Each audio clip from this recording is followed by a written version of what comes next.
We're a little bit Jumping the gun. shooting a little too early. That happens. Yeah, it is. Story of my life. Anyway, Good afternoon, Jeff. How are you, sir? hot. Yeah, It's hot. bro.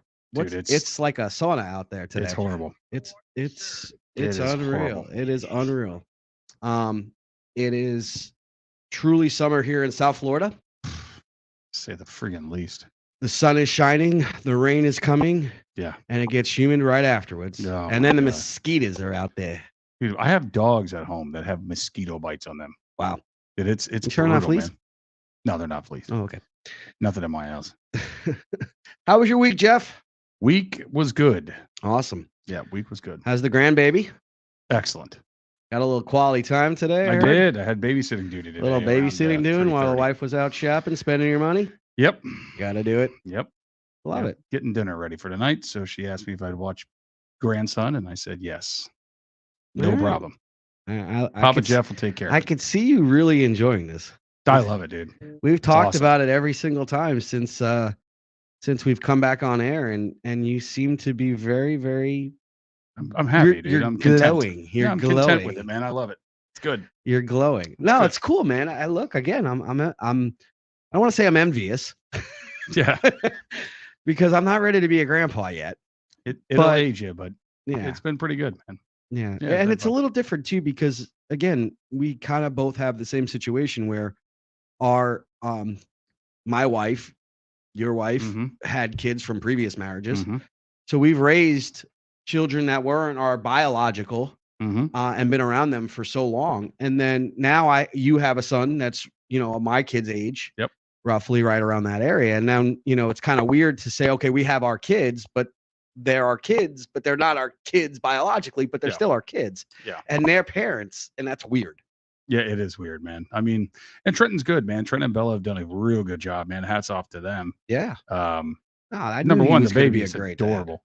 But I was concerned with getting up in the middle of the night and stuff like that. That stuff sucks, man. And if you're not prepared for that or you have no idea what's about to happen to you, Right.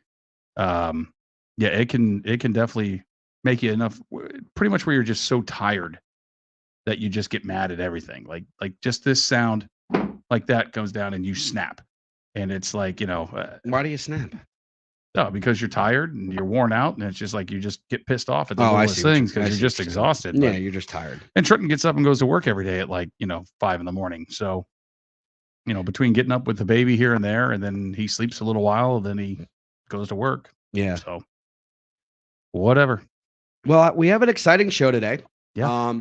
It's draft week, MLB draft week. It It starts, is. and it's the All-Star break coming up here shortly. So, in 2 Um, weeks, is that all? No, it's this week. Is it this week? It's All-Star this week. Well, it's not this week. It's leading up to the Right. to the weekend, and then the Home Run Derby, and then of course the All-Star game. Yep. So, and this is the new thing now that that the draft takes place. It's the second year they're doing it. I was in Seattle last year at the All-Star game, if you remember correctly. Mm-hmm. And I got to take the kids out there and the wife, and was working at the time, obviously. So it was a business trip / got to enjoy it. Kids got to go to their first All-Star game, got on the field for BP, and they went through that whole MLB experience Yeah. thing and Oh, ran that's into awesome. celebrities and all kinds of stuff. It's a cool event. I'm not 100% a fan of the draft with it inside of the All-Star week. I like how they've moved it. Mhm. That I do like because it was interfering with the College World Series. Yep. For many years. So it definitely has helped in that aspect because, I remember years I had guys drafted, they were on the field. Yeah. During the game when their names were being called for the draft. How is that fun? That's not fun. No. It's horrible. I mean, you don't do that in football. You don't do it in basketball. You don't do it in any other sport. And, I'm glad they finally figured that part was not good. But now to intervene it with the, and mingle it with the All-Star week, I'm not a fan because It takes away. nope, that's not it. We're not football. Mm-hmm. The draft for football is totally different, and that's what they're trying to do with it. And what I witnessed last year while I was there, they had the whole big stage there. Bro, there was one person in the audience watching, and it was the camera guy. Damn. Yeah, it's not a good look. You don't have the participation like you have with the other sports. Yeah. Especially football. There's no participation. Well, I mean, though, let's say with the NFL draft, it's been that way for 30 years. Yes, of course. So I mean, if Major League Baseball is going to try to change it and go to something along those lines, it's going to take time. It's not that, dude. We were never even on TV. No, we're not on TV. I mean, we're on TV now for one night. Yeah, MLB but that's Network, it. Yep. And then it live streams, which that is not bothering me as much. It was funny at first. Now it's like everybody live streams. So who cares? We live stream. Hello, and make sure you click and subscribe to our channel here. Yeah.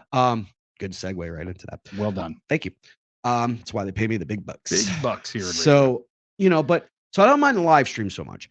What I do mind is we don't have the participation, we don't have the audience, and we don't have the fan basis that's going to sit around and watch a kid's name called that's not even there, or is somebody they really are not going to watch for a while. Yeah. I think the big problem too with college, especially with college baseball, is if you're not a big name school or you're not a school going into the World Series, nobody really watches. Yeah. And unless you're a diehard baseball guy and you're just like, I mean, like I used to laugh when I had, damn it, I can't think of the guy's name now because son of a gun. But anyway, there was a guy it was up in Tallahassee, and it was one of Jimmy's friends, and I almost had his name right there, but he had like some sports package, and he told me one day, he's like, well, we can start watching lacrosse. And I'm like, what sports package do you have, dude? Like, the hell is it on ESPN 8, the Ocho? Like, what the hell are we talking about? Who the hell's watching lacrosse on ESPN? And unfortunately, that's how a lot of people feel about college baseball right now. Like, I know more people that would watch high school games than they would watch a college game. And that's just strange as hell to me, but whatever. What are you going to do? Right. No, look, again, it's I'm going to take a picture. Okay. Hey, who's this for? I don't know. All right. I'm just going to send it. I see Jose Ramirez is to compete in the 2024 Home Run Derby. It was announced 3 hours ago because they got 3 open spots. I saw my boy Marcelo Azuna's in that bastard, so we all know who I'm pulling for in the old HRD. Yeah. Look, again, like I said, I just think that, getting back, not to discontinue what you were just saying, but I'm very passionate about the game. I'm very passionate about where it's leading us in a marketing standpoint and how they're trying to better the game and the rules and certain things they're trying. I'm all for it, but there's something that to be said about making our sport look like it's not the national pastime when there's nobody watching our draft. Yeah.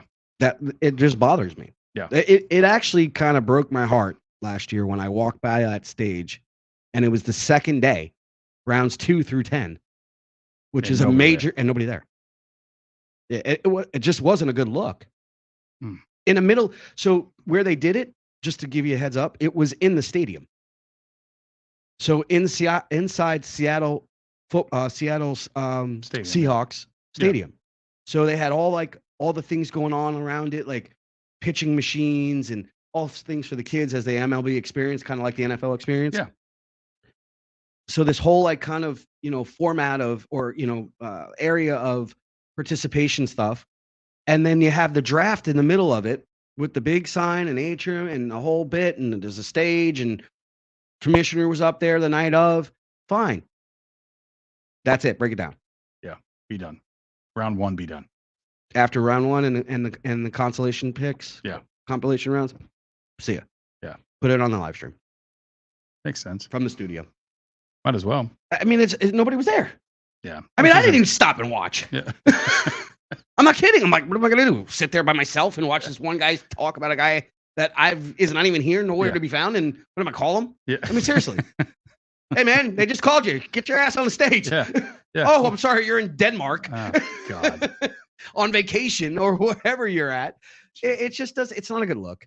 And, I have a guy, we have, like I said, it's a good show today. We have a special guest coming on, and it's really cool where he's joining us from. He's actually going to be live with us on air, on location at Cooperstown, New York. There we go. He's coaching a team.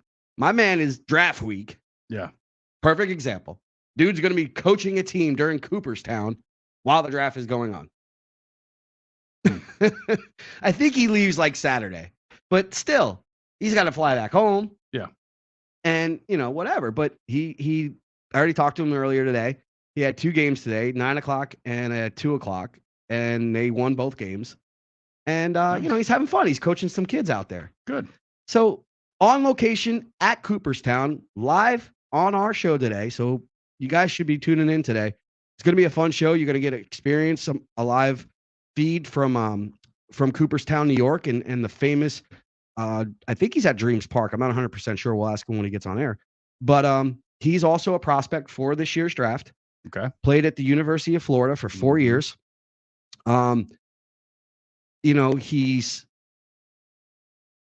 He's a special individual. Not because he's my client. Good all-around kid, great family, good head on his shoulders. Personally, I think he's gotten screwed in the last year. Yeah. Out of his junior year, should have been drafted. Put up solid numbers. Mm-hmm. And you know what? He went back for his senior year. Sully wanted him back. Portal is definitely screwing everybody in that.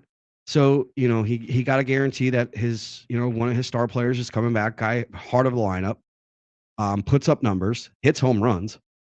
So they got lucky. But, in all due respect, Major League Baseball kind of screwed him. Yeah. But he don't care. He's going out this year. He wants to get drafted. He wants to participate. He wants to start his MLB career. And I hope it happens for him. I've been working hard all week for him. And really, for the last 3 years, I've been working for him. Yeah. And he knows it. And he knows that I've made the calls and the guys are, where they're at, where the teams are standing with him right now. I think personally, if I had to guess right now, he's a top 10 round guy. Okay. Just by his numbers alone. Good. Will it fall out that way? No crystal ball. We Yeah, got a signed baseball. We don't have a crystal ball here. Yeah. So, it's going to be interesting to see, but it's going to be interesting to hear out of. Now, how many rounds are there? 20 now. 20 rounds. Used to be 40. Okay. Yeah, Years ago, it used to be 60. I remember. Then it was 90. They've dropped it down a lot. COVID year, there was only 5. Can you imagine that? So, yeah, I mean, it's going to be a fun time, man. I'm looking forward to bringing him on. He's, like I said, a great, great individual. I've had the pleasure of representing him as an advisor, not as agent yet, as an advisor. Right. He won't become eligible to have an agent until he physically gets ready or accepts his terms from Major League Baseball. Right. As a drafted prospect in the draft. And, he has a draft ID number. So it's going to be interesting to hear how the lay of the land works for a guy on the other side of the fence. What time is he coming on here? I asked him to do about 5:30. So we're about 15 minutes out. All right. I already sent him the link. He's going to join us live in our studio. Not on location in Cooperstown, but beautiful. It's going to be fun, man. I'm looking forward to it. I told you this thing earlier, and for you nut jobs out there like me, that I like facts about sports, but they just seem weird, but they're legit. Okay. So I found this. No, you didn't. Is this the one Pity sent us? No. Oh, no, okay. I haven't even, I'm trying to find that bastard. Is who I'm trying to find. You want? I'll get him on here somehow. We should call Pity about that one. Yeah. But Michael Pity, if you're listening right now, call in. No, call in. Oh, that's right. You can't. I already talked to him earlier. That's why I don't need to talk to him again. No. But comment. Be interact with us on the show as you please. So it's titled MLB Facts That Sound Fake But Are Real. And MLB Facts That Sound Fake But Are Real. That's correct. Got it. Number 1, Barry Bonds has more intentional walks than the entire Tampa Bay Rays. I think that's a factual. This one really surprised me because I just didn't think about it. Tim Wakefield has more career strikeouts than Roy Halladay. With the knuckleball? That's what I thought. I had looked it up. And? It's true. He has more strikeouts than Roy Halladay. And I'm like, holy crap. But Tim pitched for a long time. He pitched a long time, but Halladay was dominating, man. Dominating. And then Wakefield again, went to Wakefield also went to the bullpen after a while. Yeah, but dude, that knuckleball was disgusting. Who was the guy that came back later on? Came in for the Mets. Guy was like 34 years old. Oh, My stepson would know this. Chris would know. Brandon. No. Christopher, if you're listening to us, tell us who that guy was. This one, dude, man. This one you're gonna like. Oh, not Cologne. No, not Bartolo. Anyway, this one you're gonna like. The dude, they got him off the couch and then brought him into the game. I'll look it up here in a second on my trusty phone here. Mickey Mantle blew out his ACL his rookie year. He played his entire career without it. I don't know about the playing without it, but he definitely blew out his knee. Yeah, it was done. He didn't. His knee was done for his entire career. Yeah, never fixed it. It was done. Yeah, I remember. You know that there's if you ever watched 61. Yeah, great movie. Okay, they talk about it in the movie. You know, it was basically he was trucking, and DiMaggio was playing center, and he was playing right, and he was trucking fly ball towards the outfield. Yep. And DiMaggio at the last minute called him off, and he went to get out of the way, and that's when he hyperextended the leg. Yeah. R.A. Dickey, by the way. That's it. Yeah. Well, how old was he when he came into the league? It was like 34, 35 years old. He played for a ton of freaking teams. He actually played for the Braves as well. Yeah, I didn't know that. Yeah, here's another one. Came around late. Yep. All right. Anyways, go ahead. For someone to break Ricky Henderson's stolen base record, they would have to average over 50 stolen bases for the next 29 years. 50 stolen bases for the next. It's a lot of stolen bases, dog. I don't know if that's factual. Oh, yeah, they're all facts. Oh, they are facts. These are facts.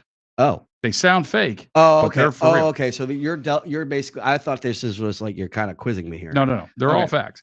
Steve Carlton went 27-10 for the 1972 Phillies. The Phillies won 59 games in 1972. Right, can you find something that we can like kind of guess?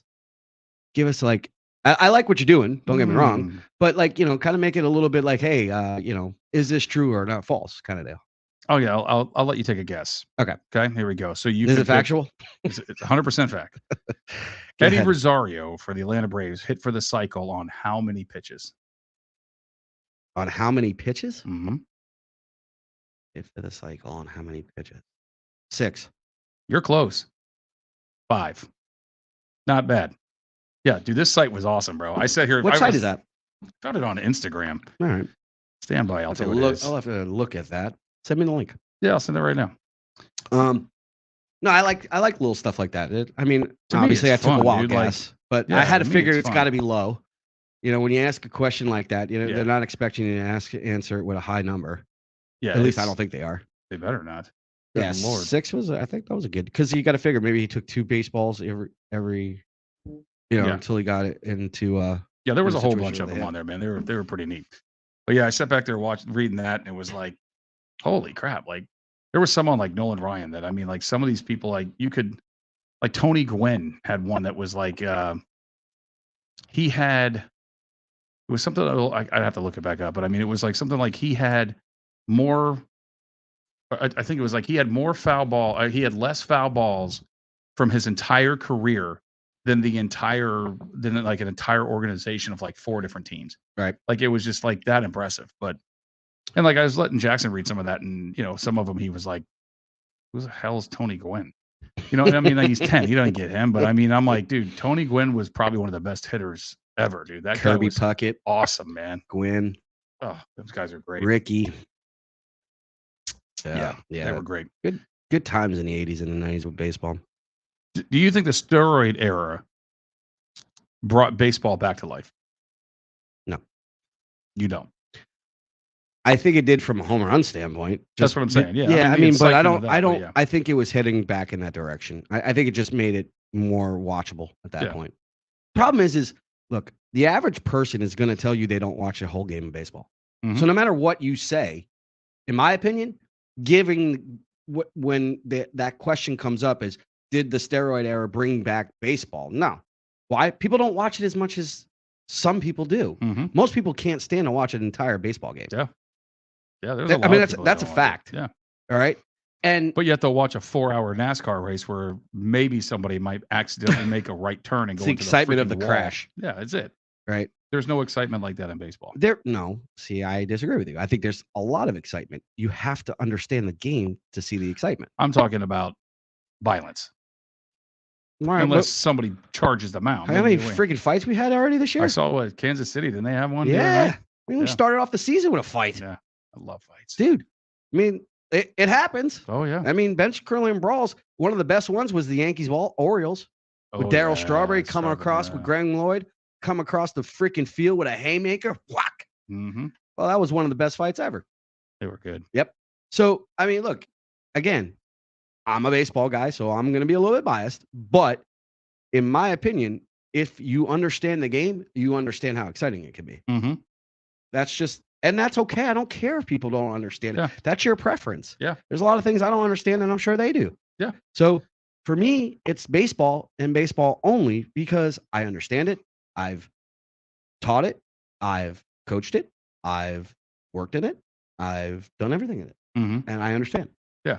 And here's the thing, and there's still shit I learned. And it's everybody, man. Like, I mean, you have a lot of, and I'm not trying to sound sexist by any means. Yeah, you are. But no, I'm not. Sexist. Sexy, but not sexist. Whatever. I'm trying. But you have a lot of women that will watch, football.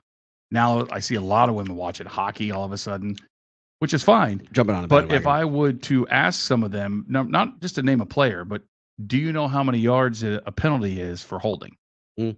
They don't know. Mm. But you get somebody like my sister-in-law, who is a Cane. She graduated from University of Miami. She never really went to any of the games. She really didn't give a shit about. Which one's that, Sarah? Rhiannon. Oh, sorry. She never really cared, but she started watching it. And then she figured it out. She started learning.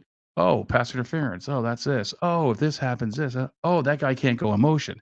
Now I'll sit there and watch a freaking game with her in my parents' driveway, watching, how it is at my parents' house.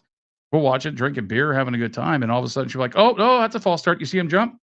And I'm like, all right. I can't say it on air. She didn't say it like that. Oh, no, I was over one night. Rihanna sounded like she was at the freaking the Flying J getting ready to. She don't mess around, bro. She got hot, dude. She don't mess around, dude. I love that crap. Dude. Kyle was like, "Yeah, what did you say?" She gets fired up, but she started watching hockey the last 2 years. She's been kind of watching it just because Panthers have been doing good, and she wants to follow it. The kids are watching it, but she would call me, or I'd get a text. Why are they calling offsides? So she's looking to learn it. She wants to learn, and that's fine. And I love that. But she'll watch an entire game. That's where, like, when people say, well, baseball's too boring and I don't know anything about it.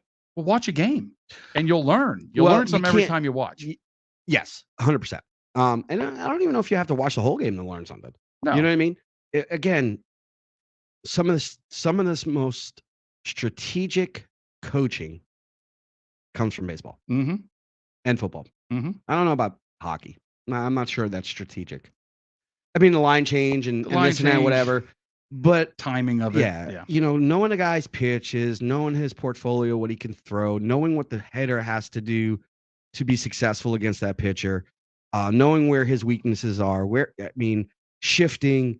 It's a very, very, it's like playing chess. Yeah. Yeah. And I hate chess. I don't even know how to play chess, but I can tell you is as strategic as that. Oh, it's tough. But Daniel makes a good comment. Like he's texting me on the side over here. The Oilers girl, for all of you guys that actually did watch the Stanley Cup Finals. Yep. The Oilers girl that flashed everybody on national television. I didn't see that. Yeah, boobies were out. Can we pull that up? Daniel will look for it. Pull that up or pull that out. But I believe she ended up getting hired by Playboy to do a spread. If I'm right on that, let me know, Daniel. The Hawk-Tua girl almost got hired by Playboy too. Yeah. Did you hear that? Yeah. She denied it. See the jersey she had on today? She's here. She's in Miami. Oh yeah, she was doing Dare. Yeah. Yeah, the whatchamacallit. She had the Miss Dare contest at Dare at the Hard Rock. There you go, right there. There you go, Phil. The Hard Rock. Oh, hello. Yep. Playboy just featured the famous Oiler flasher. That's her. Is that a tattoo on her thigh? Yeah. Ugh. Turned off. Listen. So yeah, I won't The buy biggest thing that with that is- subscription. yeah, Oh, no. she got skates on though. she had a set of rollerblades on over there. You see that? She's like roller girl with ink. Oh, she Jesus. stabbed somebody or something like that. Roller derby. I'll watch that. You ever watch roller derby? Oh, my God. That's that's a tough game. tough, dude. Girls are ruthless. But see, I always took the words of advice of Oh a my famous God. movie, Teen Wolf, is never date a woman with a tattoo of a dagger on her body. Mm. I think I'm she's not- got a lot I'm of not daggers. into the sleeves. You like tank tops or? Oh, you mean tattoos? Shut up. Sorry. Yeah, I'm not into the sleeves. Yeah. I mean, a tattoo here and there is not bad. My wife has tattoos. Yeah. She don't have a sleeve on her arm. I don't mind the sleeve. I don't If it like it. means something, I don't I'm like good with it. Like my aunt's got a cool sleeve. It's all jaws. I mean, could like she have that. gotten a whiter shirt with those nipples? Wow. Can you see the nipples on the air? I was talking about the drink. My ass. Wow. I did say that. So she goes by the name of Kate.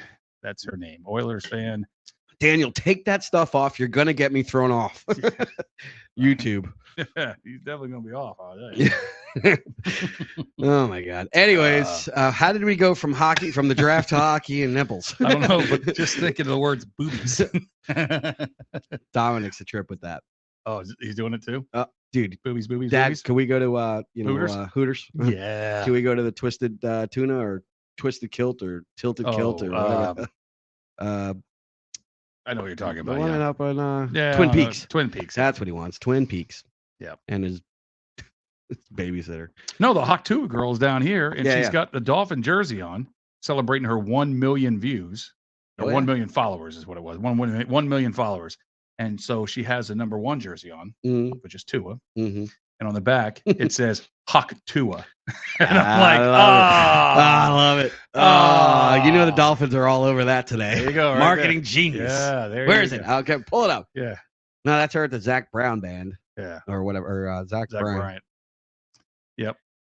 Yeah. Who would have thought that? And it's funny because I watched her little interview the other day on Barstool Sports, and I like the fact that it's like she I said watched her interview. she's 21, and who would have thought her being drunk on Main Street and just made a stupid comment would have gone as viral as it did? But it's all over the place, man. Like, I mean, She definitely has made a name for herself.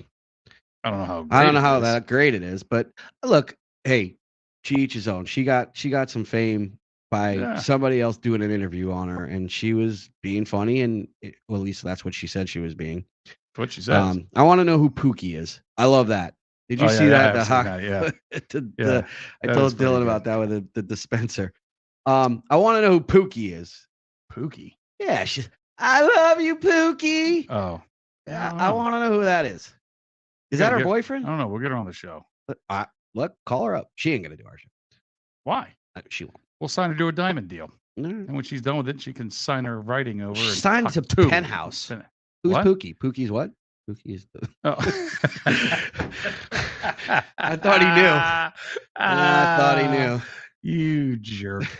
Oh, God. Yeah, no. Daniel. Look, Love it. it's been all over the internet. Yeah, it's huge, man. Harper did it in MLB. I saw that. Yeah, there's been a lot of people that have taken advantage of it, but it's funny. It's funny. I mean, who gives God a bless crap? her. Whatever she made.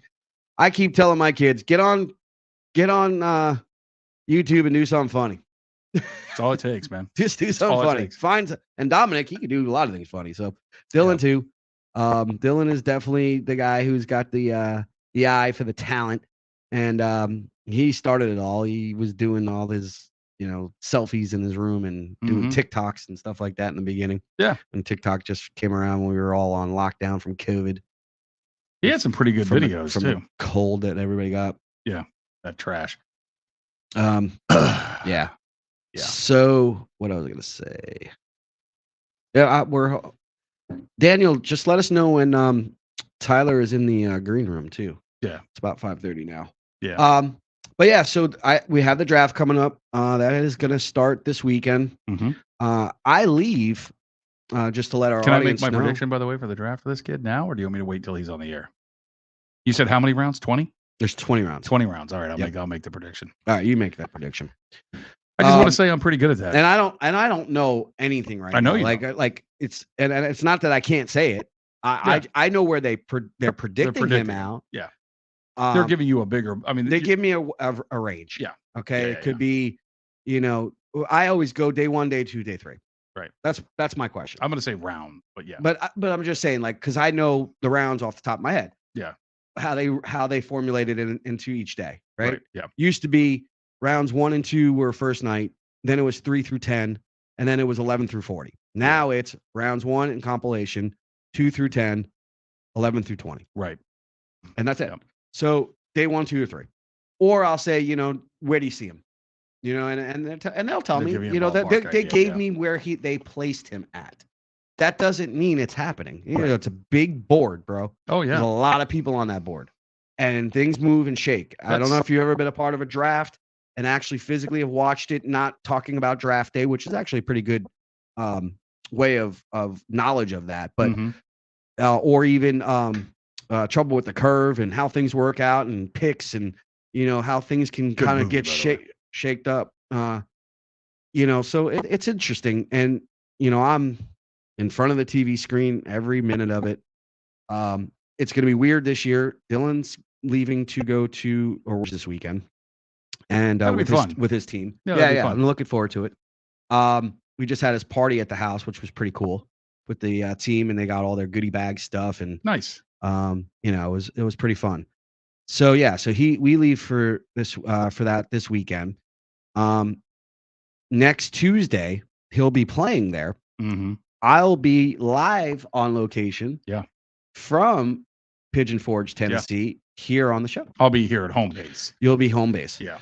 You'll be at home base, and we will definitely have a fun time with that because I'll be around the kids. I'll make sure that Cody gets them all together, and we can do something fun with them. So that'll be fun for them. Be fun for the show. Yeah.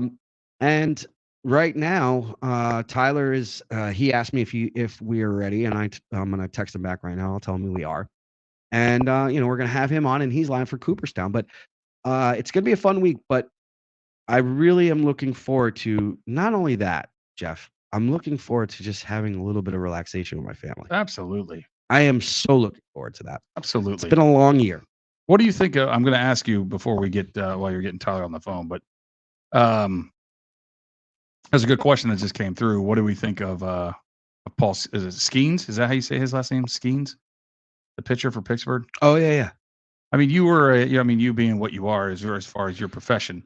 But I mean, before you got into that, you scouted kids and you did all that kind of, which you still do. What do you see on this kid? I mean, is he the real deal? Yeah. Yeah, that's what I thought too. And Tyler's teammate, who I'm sure we can ask him a couple questions about. He's a team player. Yeah, because that kid went to LSU. Yeah. So they had to play him. Yeah. So yeah, it's gonna be an interesting draft, man. The one thing about football versus baseball, there's a slot obviously with the picks and stuff like that. Right. Each team is allotted a certain amount of money for each pick. Zoom in on that, Daniel, if you can go back to that. Yeah. Go ahead. Sorry. No, you're good. My man Shelly, dude. He is, first of all, my kids love Tyler. Like, absolutely love him. We got to see him when he came down here, played in Miami. I took the boys down there to University of Miami, watch him play them. He actually hit a home run that game and then got thrown out. Got thrown out for throwing a bat. And they said it was taunting. It was when NCAA started to really, like, if you looked at the other dugout. Is that when the next kid hit a home run and they walked and they just walked straight to the dugout because they didn't want to have anything done? Was the same game? I don't remember exactly. All I remember was I agree. I was on the side doing my thing as his advisor, right? Watching, taking film, taking some pictures, just kind of analyzing some different things. And all of a sudden, pum, and I'm like, uh-oh. And I'm trying to follow him along the base path, and it's gone. And the next thing I know, he crosses the plate, and I'm like, what happened? Because they were all out of the dugout. Right. And I'm like, who got thrown out? I'm like, Hold on 1 second. He just asked me a question. Sure. Yeah, so he played, let's see here, played in 53 games while making 50 starts in his first season as a Florida Gator. Let's see here, not bad. Started the final 29 games of the regular season in the outfield. Damn, he had a pretty good batting average too. Brother, he 7 can homers, hit. 13 doubles, 30 runs. That's career, or did Daniel pull up career? No, this is 2023. 24. 2023 or 2024? I think that's 24. 23. Oh, that's 23. Okay. Yeah. Yeah, there was a while there. He was up at 310, 320 right around there. Damn. Yeah. He was real deal. And he had home runs. How many home runs he had last year versus this year? I think he had more this year. Yeah. Our producer will look it up. He's all over it. I love it. He's an animal. That was his junior numbers. Wait, go back down, Daniel. I saw his home runs. He had racked up 7 homers. Yeah. Okay. Yeah, he had his first division homer versus Charleston Southern on February 18th. So 7, and then I think he had Charleston 15 Southern. or 16 this year, if I'm not mistaken. We can ask him. No, it'll be on the thing. Where is it? If he scrolls down. I don't see it. We'll find it. All right. He went to Santa Fe Community College. I also had a guy out of there as well. I did say 4 years up. I meant to say the last 2 years, but he because that's when I started representing him, was when he left Santa Fe. Okay. So and this is 2020. No, that's 2022. Yeah, we gotta get the current stats, brother. We need the 2024 stuff, brother. But anyway, so the kid hits. He hits. Yeah, it looks like it. Big. He hits real. Wait, big. scroll back up, Daniel. Okay, there you go. Yeah.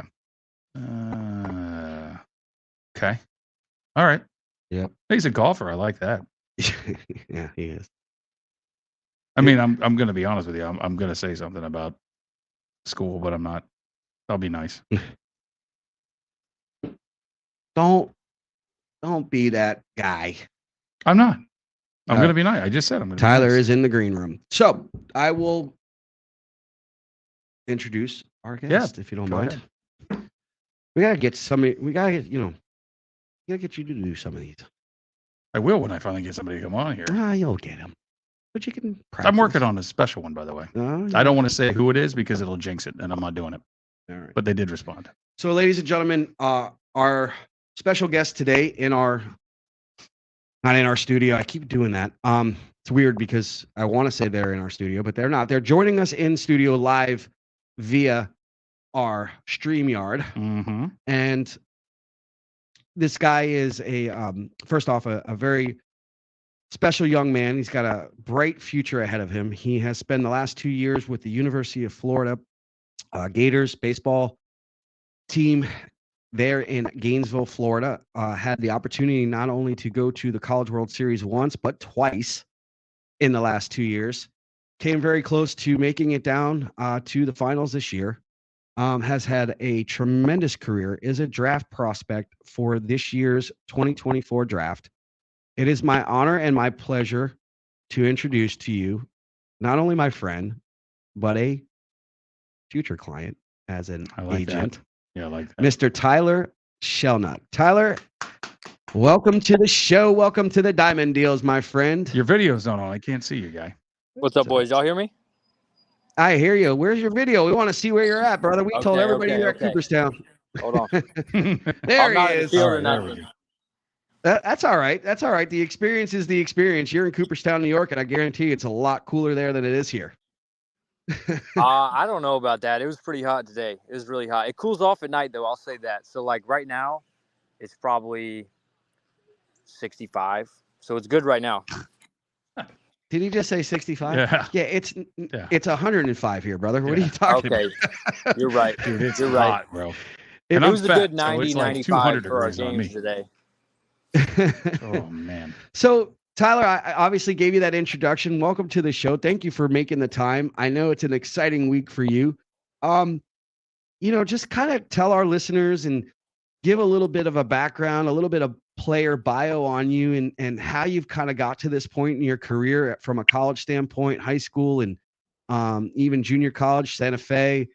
and just the anticipation of what you're about to go through, man. I mean, I know we've been along the ride together for a while now, but just kind of give our listeners a little bit of a back history on you as an individual, and you know what has excited you about where you're headed to in your career coming up.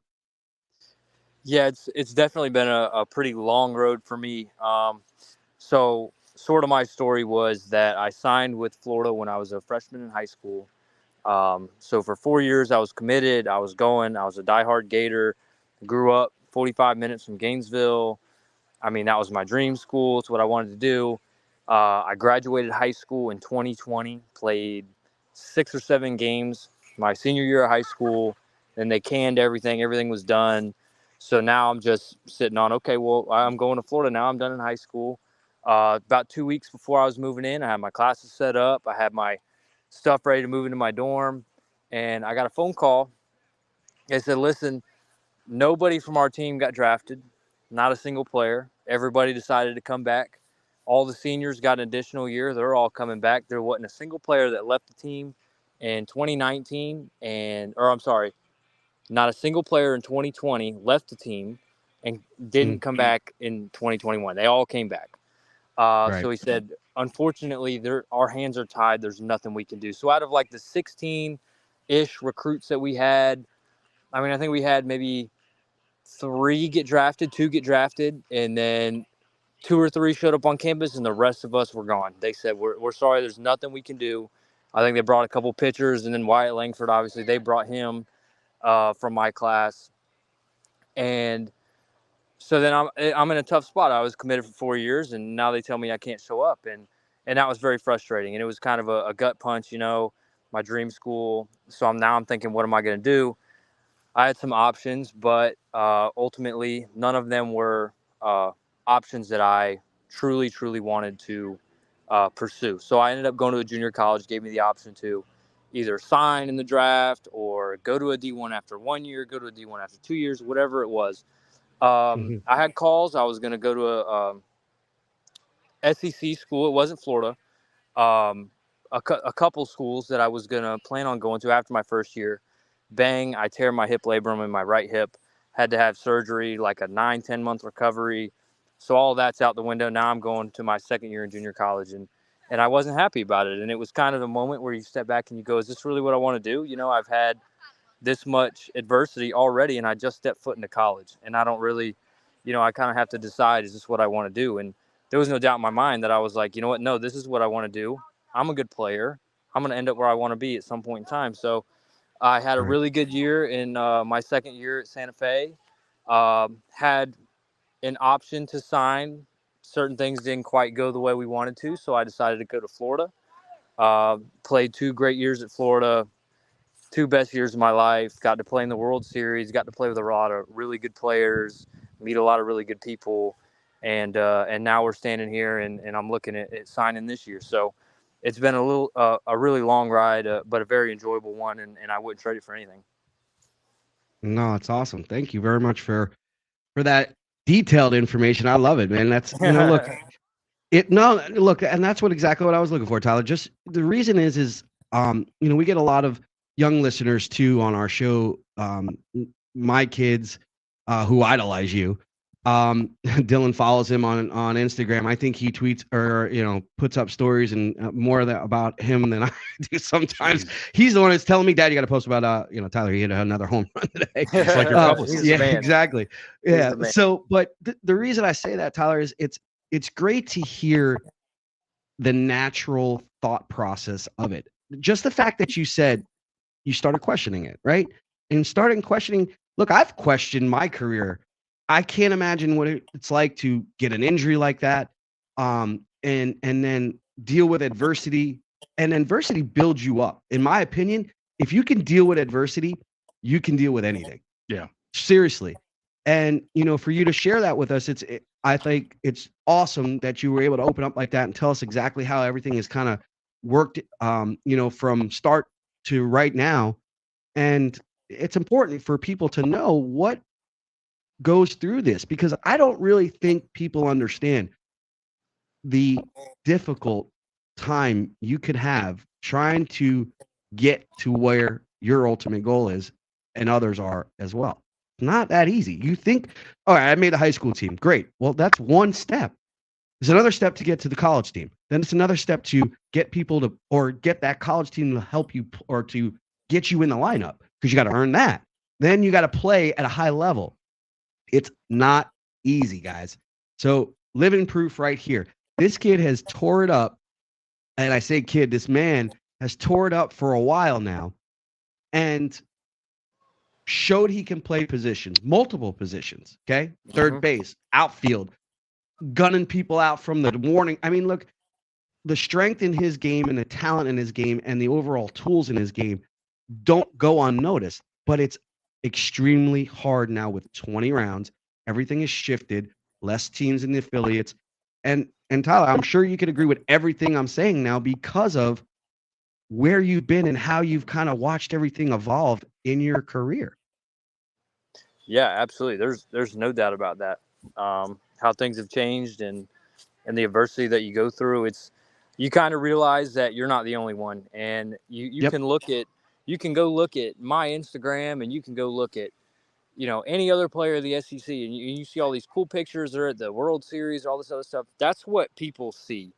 They don't see behind the scenes what those people had to go through to be in that position. They think That's that a great way to overnight put they showed up. Exactly. They think that they just showed up overnight. It was handed to them. There was never any, they think all these kids were always good. They were always the best players. They were all, and I'm like, no, that's not the truth. The truth is every single one of them had to go through a lot of stuff to be able to be in that position, to be able to put that uniform on. And that's why you never take those moments for granted, and why you are truly proud to wear a uniform of whatever dream school it is that you get to play for. And I'm sitting here coaching in Cooperstown, and I got kids on this team. Shoot, I had a kid today. He hit 3 home runs today, and they asked me.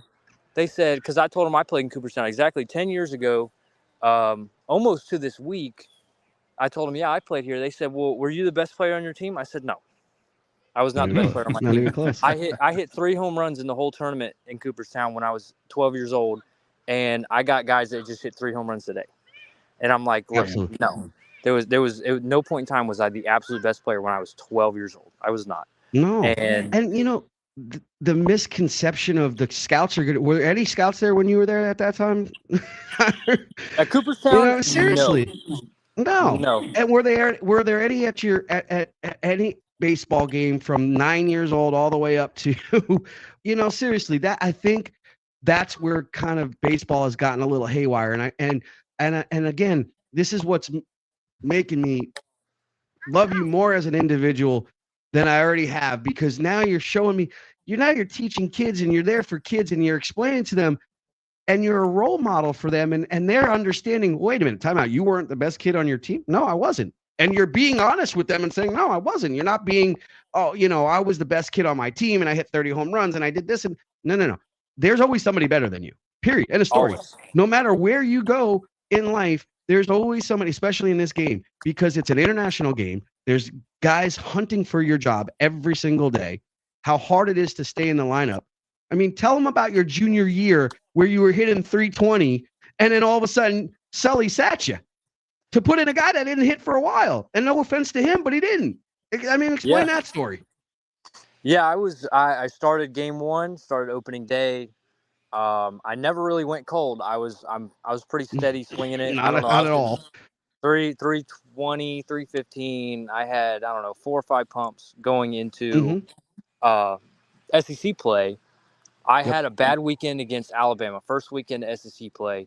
I think I had 1 hit on the weekend. I hit a double on Friday night, and then I didn't get another hit. Struck out a few times. We go to Florida State in the midweek. Had a tough day. Hit a double still.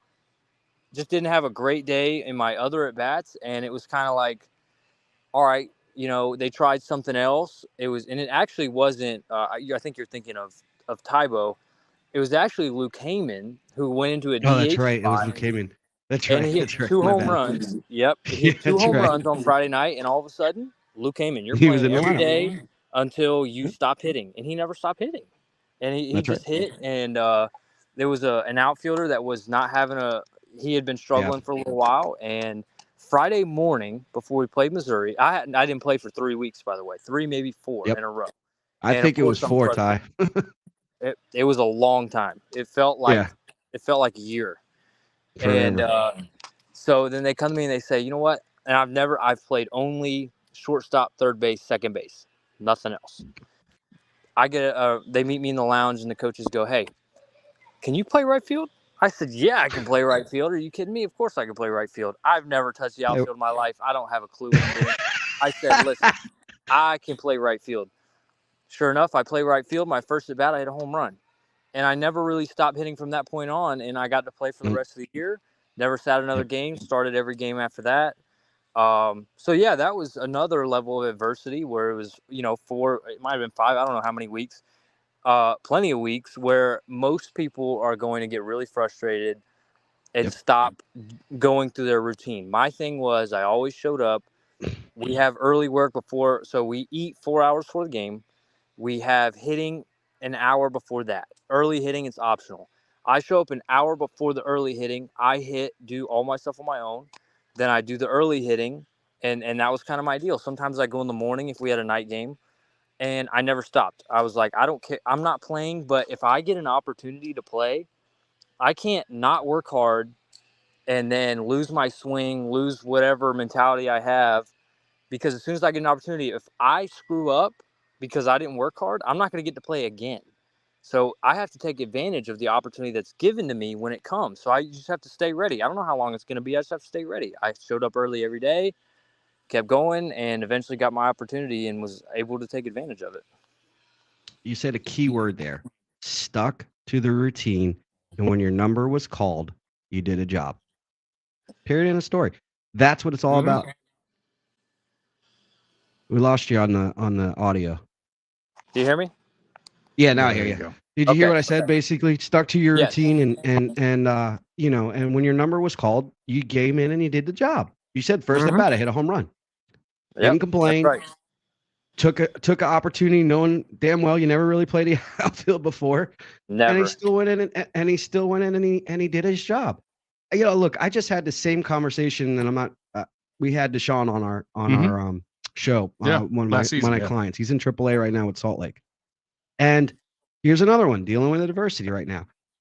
Taking him off guy. In AAA.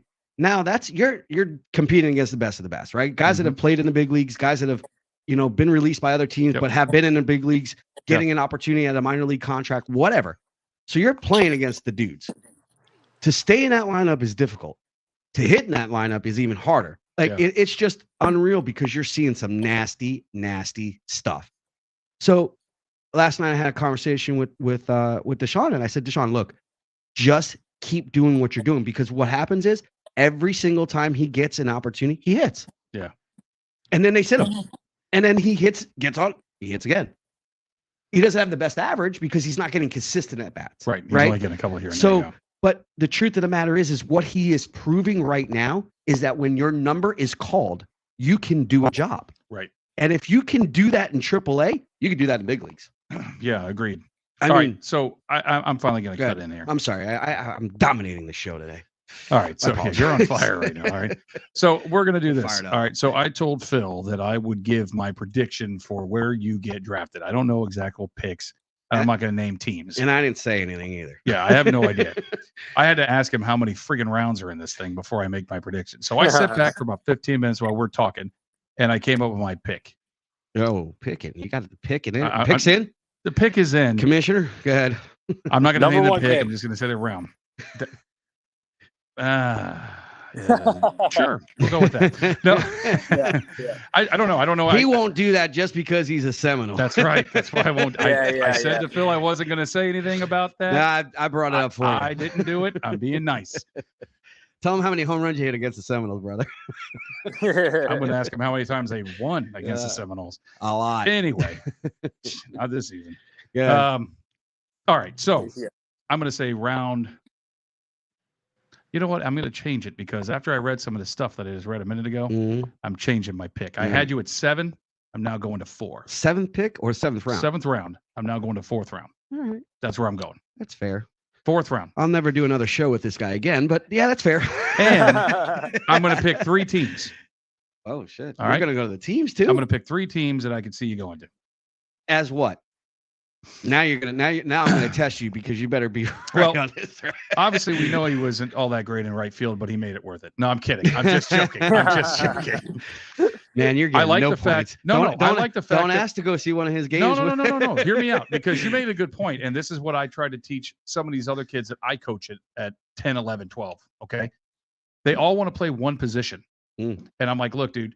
Until you go to the pros, you need to learn a couple of positions because you never know when the time comes where you got to do a job, do your freaking job. Be a utility player. So you made a great point when you said, I played second base, I played third base, I played here, but I've never played the outfield. They said, can you play right field? Yep, sure can. And went and played it. That's what I'm talking about. Yep. So that to me is going to help you. So I could see this. I have you, I'm going to say the Pirates. Okay.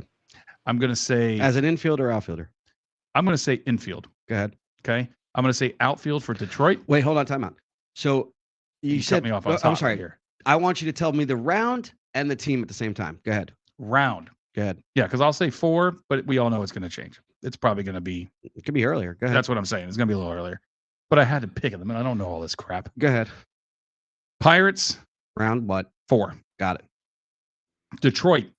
I'm going to say outfield for Detroit. Tigers. And what round? I'm going to say 3. Go ahead. And then I'm going to really throw a monkey wrench in this bastard. And I'm going to say the Angels. Interesting. He said that. Yeah. But that's where I actually have. What round? 3rd. 3rd round with the Angels. Yeah. All Have right. you not seen their freaking outfield? Well, They yes. could use some freaking help. All right. I like your picks. You want to hear mine? You can't. Why? Because you know stuff. I know exactly what he knows and what the rest of the world's going to know in a few days. All right. That's about it. Well, sure. Honestly, look, again, yes, I do have the inside track a little bit. I just want to know you. one thing. Go ahead. What did you think of my picks? Oh, yeah. Go ahead. Answer that. What did I think of them? Yeah. I'm waiting. There's a certain answer I'm waiting to hear, so I want to hear what you got to say. I hope you're right. Yeah. So if I had to choose and have my pick, I'd probably like to stay out of California. But yeah, hey, like I said, money talks. You know, any team that's interested in another underrated, I guess, sort of characteristic of this whole thing is like the value of the team that picks you. Do they value you as a player? Do they see you being able to contribute to your organization? Or are they kind of just throwing your name up there because maybe they just think you're the best player available at that time? You know, I want a team that says, no, we really like you. We really want you to be in our organization. We think you're a good player, and we think you can help us at a high level. That's the team that I want to play for. I can tell you now, Great dude, answer, if you go to Atlanta, I'll look past the whole Florida thing. Okay. I'm a diehard Brave. So I will look past that. But no, it's funny because Daniel, our producer, he graduated from Florida State, and my brother graduated from there. My family lives in Tallahassee. So he wanted me to ask. That's what he just texted on the show. Why why would you have played for UF instead of FSU? And then it said in your biography, you live like 40 minutes away. So where exactly did you live 40 minutes away from Gainesville? So I lived in a very little town called Lake City, Florida. About 45 minutes just north of I-75, goes straight up through Gainesville, through Lake City. So it was kind of me and pretty much every kid in our area, all Florida fans. And anytime we had a day off on a weekend, we weren't playing a tournament, like, hey, let's go to the Gator game. And I grew up watching Pete Alonso, Mike Zunino, and I've had the privilege to actually meet those guys and get to talk to them and pick their brains about baseball, the Sully, because they played for Sully, and all these different things about Florida and all that, and pro ball. So it's really been, I wouldn't say grandfathered, but I've been ever since I was little. That's where I wanted to go. That's the path that I took, and they were interested in me very early on. So that's kind of just ideal for me. That's a very interesting not point, but topic. How often do those guys come back to the schools? Guys like Pete and Jonathan India and guys that went there and were successful there and of course are now successful in their careers. How many of those guys do you see a year since you've been in Maybe Florida? 5-ish, 5, maybe Yeah. 6. Yeah. Another Coming one, to hit, Dalton. coming to take whatever.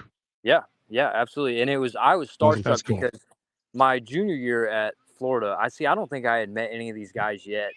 And I came in because, like I said, I was always if we got a later game or we got practice later, I'm going to show up in the morning if I don't have class and those kind of things. I'm going to show up in the morning and hit and do my thing.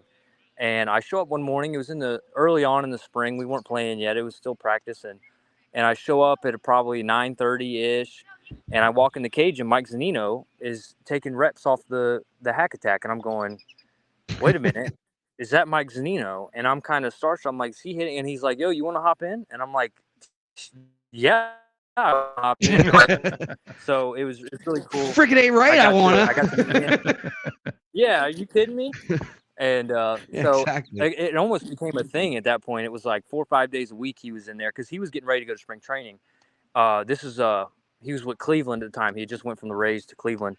So I got to go in there and hit with him almost 4 or 5 days a week for 2 or 3 weeks. And it was just me and him in there every day. And we just go in there and chop it up and talk about baseball and analytics, how the game has changed, his career at Florida, his career in pro ball, and just advice back and forth. And it was really good. It was awesome. I took advantage of that opportunity to be able to speak with him. Dalton Guthrie's another one. He comes back quite a bit because he's tight with Mike Rivera, who's the catcher on the 2017 national championship team. He was our graduate assistant for the last 2 years. The two of them are very tight. So Dalton would come back all the time. I'd hit with Dalton.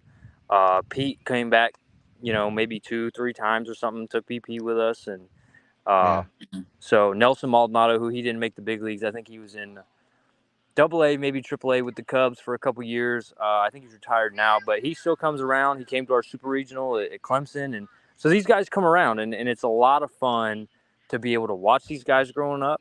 And then they come back and they're supportive of you. And they're like, we want you to succeed. Here's our advice. We played in pro ball. We know you want to play in pro ball. Here's our advice. And they're very, very generous with that. And I'm very grateful for that. So being able to meet them and stuff is awesome.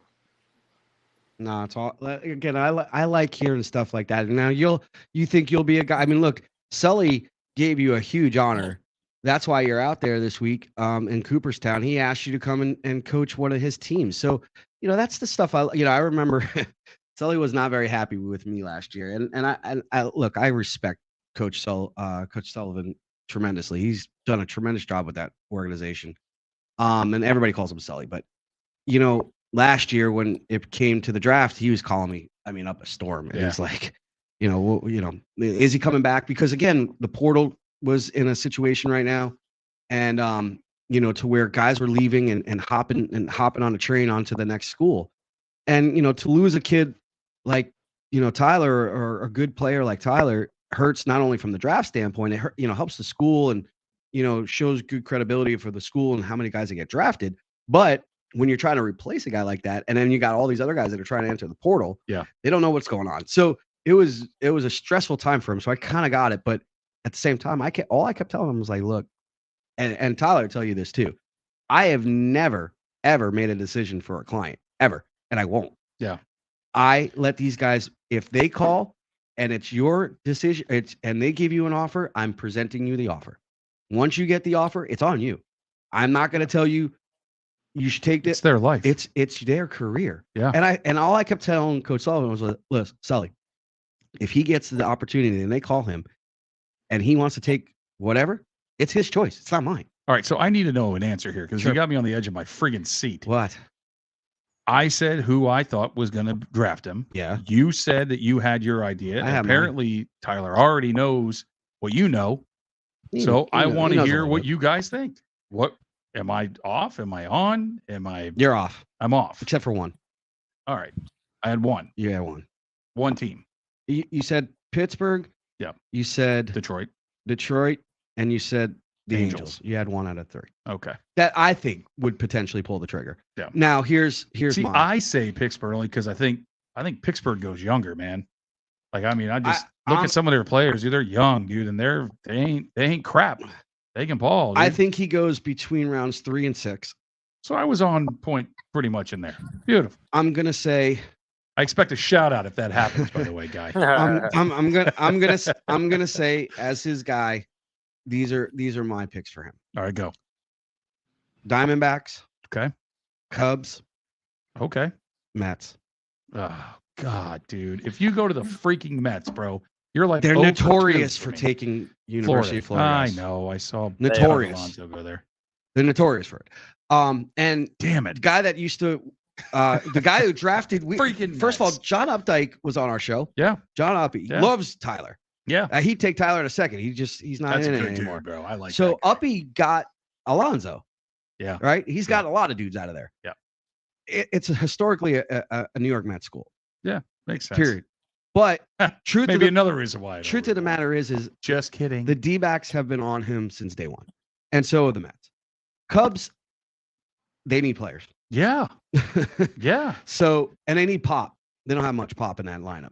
Like I And said, he's got I pop. thought the outfield. 16 home runs, by the way, this year. Yeah, I thought outfield for the Angels. I'm like, dude, their outfield is trash, dude. Like they could definitely use some freaking help, and especially somebody can hit. Now, Like, listen, I would like love to Mike see the Trout just like the Marlins. rest of them do. Oh, screw the Marlins, bro. Why? I just heard that they're getting ready to get rid of their best player. I heard Dude, it today. Exactly. Hello. Good It's called God. go up quick. No, I guess. Dude, But I I don't mean, care. You that's got to a money- realize, man, you got to understand when the farm system's stacked, that does not help him. That's true. So you want them to have a mediocre type of farm system and a really crappy team. That's a good point. Oh, that's Essentially, yes. living proof there because their team sucks. Because here's the deal. If that's the case, he produces right off the rip. And he It's jumps boom, up quick. boom, boom, Yeah, boom. he moves up fast. That's All right. right, fine. I'll be fine with that. All right, I'm fine with that. All right. All right, so I'm going to have rapid fire because I'm going to get in my questions before Phil takes over. Again. no, I want to hear what he thinks. Oh, what's yeah, his yeah. Go what's ahead. his Yeah, what's yeah, his choice? Yeah. If he had to say one. So I like Phil's 3. Obviously, I like the only one I'd add in would possibly be Blue Jays. Matty O. Mm. Old Yeah. Matt O'Brien. He does like him a lot too. Mm. Yeah, I I've talked to don't Matty. mind Toronto either, brother. I want to say you would rather Yeah. go to Toronto than the California. Oh, Ball flies Well, up I'm to just Buffalo. thinking. bro. I'm just thinking in terms of interest in who Yeah, I yeah. think would pull the trigger. So Well, and the other thing too is, I had a hard time saying all those, or at least the first two. Not because I love the teams. Don't get me wrong. I'm not. I want him to go to the best team where he's going to play. That's the other thing too. My biggest thing is that I can't stand the West Coast. yeah. So I would. Is rather, that why you were like you don't want to go Yeah, to California as well? yeah, It's not Yeah, I would that I rather. like I would it, I rather just not don't be like in the West going Coast. there. Yeah, but look, Trey Turner said the same thing. So Yeah. I mean, but my thing is if Marlins are here, you know what I mean, and he just said one that's really close, and that's in Dunedin Mhm. is Toronto. Toronto, yeah. So that's a good spot for him actually. So is Mets, Port St. Lucie. Yeah. Yeah, I would much rather have my guys on the East Coast when it comes to spring training, especially. And now Yeah. here's what I do say I love about Arizona, though. Arizona, it's bang, bang, bang, bang, bang, bang, bang. They're all within 45 minutes of each other. Oh, really? Way different than Florida, where you got to drive 5 hours to get to a stadium. Here, at least not in Palm Beach County, but you got the West Coast, you got Right. Central Florida, you got up a little bit on the other side of Sarasota and stuff. So it's spread out. Over there, it's bang, bang, bang. I can hit all my guys up in less than 3 days because everything's right there. So I do like it for that. But to go over there, visit, and the way the minor league systems are, ugh. All right, so here's But the my ball question. flies over there too. That's the other thing. Oh, I need Here's that. questions, I need 'cause- that. Yeah, exactly. I'm going to give you some rapid fire questions. All right, you ready? Here we go. Okay, First one. Favorite player now Ooh, I like it. in the big leagues, in the bigs? Right now. Austin Riley. Good one. Like it. Love this guy. Go ahead. Favorite player of all time? Ooh. Chipper No. Jones. Hey, you see the bat? I'm consistent. You see the bat on the desk, brother? You know what happened here I is can't- he's officially like U of F. He's officially got rid of the U and the of part just with those two freaking answers, Jack. That's Yeah. what I'm talking about.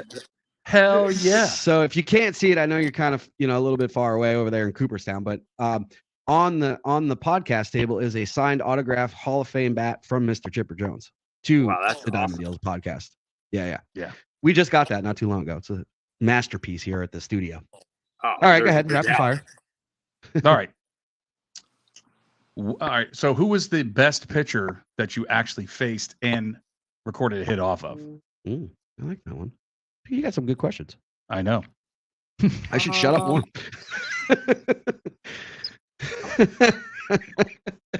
Gotta think. Okay, so this may be a little bit interesting, and this is kind of tailored to what my strengths and weaknesses are. I'm gonna go Chris Cortez from A&M. He's a A&M, relief closer. He was like a 98, 100 sinker ball, like 90, 92 slider. So he's a really tough at bat. Stuff. And sinker ballers that like to sink the ball in and throw the slider away, I've kind of struggled with at times. And kind of as I've gone through the SEC and seen it more and more, been able to kind of get with an approach that works for me.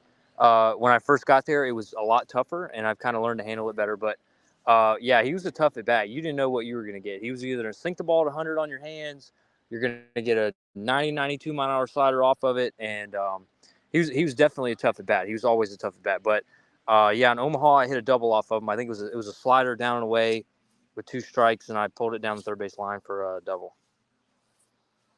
All right. My last question. Good. All right. What advice do you have to give to a high school player getting ready to go into college? What's the advice? Good question. You're on fire. It may depend on the kid, but I'm gonna say as soon as you can, get in the weight room.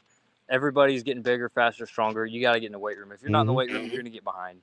And the other thing is going into high school. Going into high school or kind of going into preparing for high school? No. I'm curious of that answer. Like if he's getting ready to go into high school, when do you think he should be in the gym? Just out of curiosity. I think like 7th grade, 6th grade. I think you should start working out. I'm not sure about like complete Olympic bench press squat. Right. Start kind of introducing those things. Definitely no heavy 3-rep max, whatever. None of that stuff yet. That's for maybe a 10th grader or something. But your 8th, 9th grade year, you need to start lifting. You need to start learning your body and learning that learning what makes a baseball player better. It's not just can I bench press the house. It's not just how much can I curl and how big can I get my biceps. It's mobility. Your shoulders got to be loose. Your hips got to be loose. Shoot, I tore my hip labrum, but they told me that was going to happen regardless just because of the way that my hip was. But hip mobility, shoulder mobility, you're going to throw harder as you get stronger and get more mobile and get loose, get faster, run a ton, and just get reps, man. I mean, you can never get enough reps. Ground balls, hitting, all that other stuff. Outwork everybody around you. And shoot, if you do that, you're going to be fine. You're going to find yourself in 10th, 11th grade, whatever, becoming one of the better players on your team if you consistently outwork everybody around you. Just take everything very seriously. Your nutrition, the way that you lift, the way, how often you hit and take defensive work. If you're a pitcher, how much you're throwing and that kind of stuff. Just pay attention to that and stay disciplined. Don't go, 2 months and not do nothing. You know what I'm saying? Like if you're very disciplined and you're consistent about your work ethic, over time, you'll start to see the gap grow between you and your peers, and you'll realize that you are one of the better players. And you may not have been, when you started. Like I said, when I was younger, I was a good player, but I wasn't the best player. But throughout time, the things that I did consistently, because I eat, sleep, and breathe baseball. I still do to this day. I'm sitting here. You guys may or may not know Brett Myers. He threw for the Phillies for a couple years. He's a big leaguer. He's good friends with Sully, and his son is here on my team. And before I was getting on the phone, that's why I was a little bit late to this thing. He and I were in a full-on 30, 45-minute conversation just on baseball. Like, I'm a baseball junkie. And because of me too. how I am in that sense, it is increase the gap between me and some of my peers because they go choose to do other things, and I always chose baseball. So if you're consistent with your work ethic, you'll get better. You make a good point, because I actually brought this up. I think we talked about it in season 1, I think. But I remember when I broadcasted for the Boca Bobcats, when I broadcasted for high school baseball down here. And Trey Turner played at Park Vista. So they played against Trey Turner when he was a senior in high school. Yep. And I didn't really think much about it, to be 100% honest. To me, I thought he was a little average in my book. I didn't think he was all that freaking Trey was great. an overlooked player. And what's that? He was a very overlooked player in high school. Yeah, I mean, he didn't set the world on fire in my book, but no. I was like, but I mean, he was good. He was okay, but I mean, but he wasn't what like, he is oh now. My God, it's Trey Turner, the king of the slide. I didn't see any of that crap. So and like I said, and being a Seminole fan, I get to watch games against, your Gators and, the Wolfpack and everybody else. So we play all them. So when he was like Jesus, man, it was like a sophomore, junior in college, and this guy's freaking tattooing crap. And I'm like, holy shit, this is the same guy that was from Boynton Beach that I sat there going, yeah, you were average at best. And then I heard him on an interview say, I finally figured out what I needed to do. Do you know what he did that he didn't do in high school? What's that? He gained speed. And that's something that you don't usually gain. Dude, you can't teach good, speed. Dude. It's usually you're faster, you're not. Yeah. And he somehow got faster very quick in college. And then that's what really set him off. But that's why it triggered me in my head when Tyler just said that.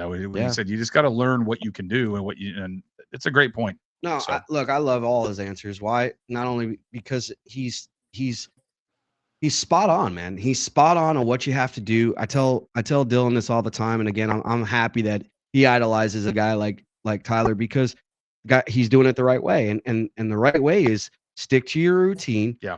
Work your butt off, because you have to outwork the people that are trying to get what you're trying to get. Yeah. And if you're not outworking them, they're just going to move right past you. So, and again, get 12 years old, there's a time and a place for being a kid at that point too. So you got to kind of really ease into that. But, Tyler sees it, I'm sure, because he follows him and whatever, but Dylan's got a great swing, but he also has to understand that the work starts here, but it also has to not be all about that. There's a time and a place for that. And when he gets to that point, that's when you have to understand it's all or nothing.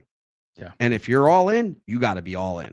If you're not, try to do something else. Because if you don't get all in, guys like Tyler are passing you up. Yeah. That's it. And that's how it rolls. Because there's always somebody right behind you. Period. End of story. And that's life. Any job. Yep. Somebody's trying to take your job, man. That's where it works. What do you think promotions are about? Yeah. You know what I mean? You're getting promoted. It's the same thing in baseball. You go from A ball, AA, AAA, it's all promotions. Period. End of story. So if you're not doing your work, if you're not in the cage, if you're not getting bigger, faster, stronger in the off season, the season ends, the work doesn't stop. Yeah. That's it. Yeah, the world's an ultra competitive place. I'm good. Yeah, no, absolutely. Where are the kids at? Just out of curiosity, are they around you? They just ran it. So I'm down by the lake with Brett and Brett Myers and the kids. They were down here playing wiffle ball. They just ran back up to the house. Gotcha. Well, I was going to tell you to make them feel good and put them on air, but if they're not, they ran off now. That's all right. Well, listen, Tyler, have a blast while you're up there, man. Live it up. Dude. Your life's about to change. I truly believe that, because everything you've worked very, very hard for in your life is going to pay off. I promise you that. And I'm here by you. And look, man, it's been an honor to represent you. It's been an honor to have you here on the show. It's been an honor just talking to you, because you're so level-headed. You do the right thing. You're class act. Keep doing what you're doing, man. I appreciate you. Hope you are going to have a blast this week and continue on that journey, because the journey is just getting ready to start, dude. And it's been a long time coming. So congratulations to you on a great year. Congratulations to your family. Say hi, mom and dad, for me. Say hi to the kids. Have fun over there. Jeff, you got anything on the closing? Good luck, dude. Good luck in the draft. Like I said, I hope I'm wrong, and I hope you go to Atlanta. That would make my yeah, neither one of us mentioned Atlanta. Dude, after he said Austin Riley, and who I refer to as the legend in my house, and and Chipper Jones, who is God. That's my favorite player of all time. It's Chipper Jones. It's my favorite player of all time. And he's the reason why I played third base when I was a kid, all the way up to high school, man. Like, that's the reason why I played.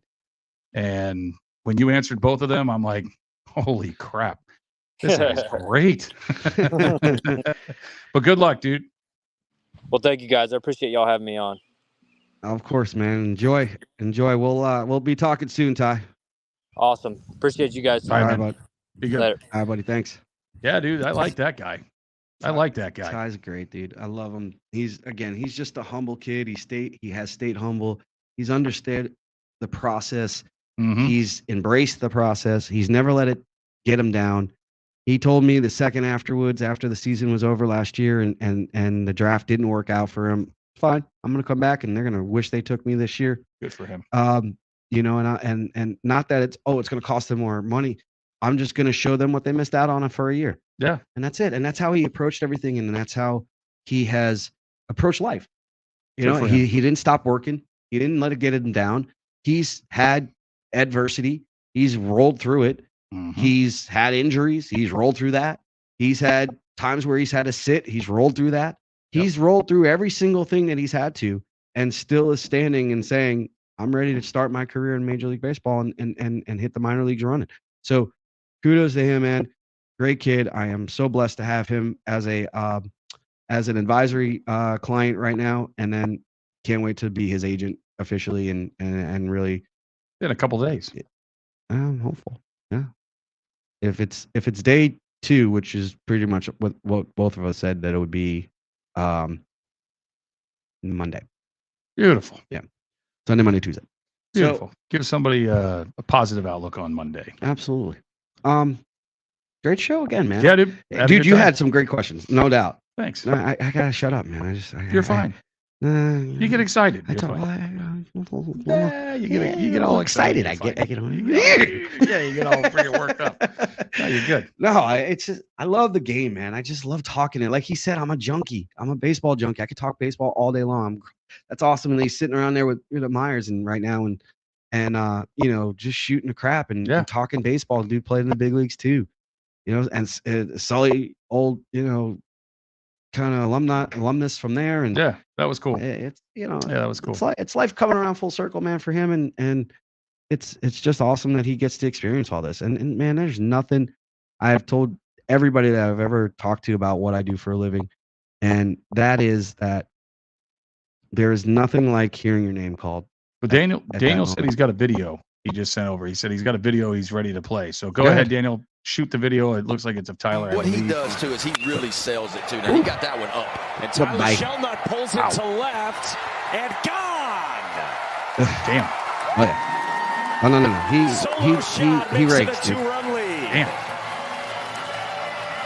And that's one reason why, right on right changeups, right? I mean, if you get it where it needs to be, yes, you'll have a lot of success. Yeah. But when you throwing them right on that's right, nothing. Left There's on one left, that he hit it out of the damn stadium. Right in the heart of the plate like that, it gets turned around. He's got a home run hitting team in the country, and this is the second one of the ball game. A hanging changeup that does not get missed. Ooh. The Gators stretch it out to 2. It pops. Darrow's fired up. The Gators up 2. Dad looks happy. Yeah, Dad's awesome. Dad's dude. loving that. Love Dad. Hey man, great show. Yeah, man. We went over a little bit today, but that's all right. Sorry, Daniel. No, that's part of the having your own studio. We appreciate Daniel for sticking around a little bit later than normal. We appreciate Tyler for joining us. Yep. I appreciate you. Next week, I'll be flying solo. Yeah, you'll be here in the studio by yourself. I will be live on location from Pigeon Forge. I'll make sure that I have the kids around. Cool. We'll give them a I little don't bit want Cody on though. No, Cody can't come on. No, Cody. He's not camera friendly. Because somebody will see his picture on there and be like, "Oh, that was the guy I know in the guy's bathroom." He did give us credit at the team party that we had about. Gave who credit? Me, not you. Yeah, it's ain't gonna be me. Yeah. No, he's over here busting my stones through text messages about Kelly's freaking Starbucks cup because mine was freaking dirty. He was saying about the how I gave him credit for making it fun for the kids and not always about doing drills and everything. And missed out on a game because of the rain out and all that stuff. But anyway, so he did give us credit and shout out on our podcast. So we thank him, and we thank all of you. Like and subscribe all of our channels, including our Diamond Deals podcast channel. I want to say that on the air. What did he say?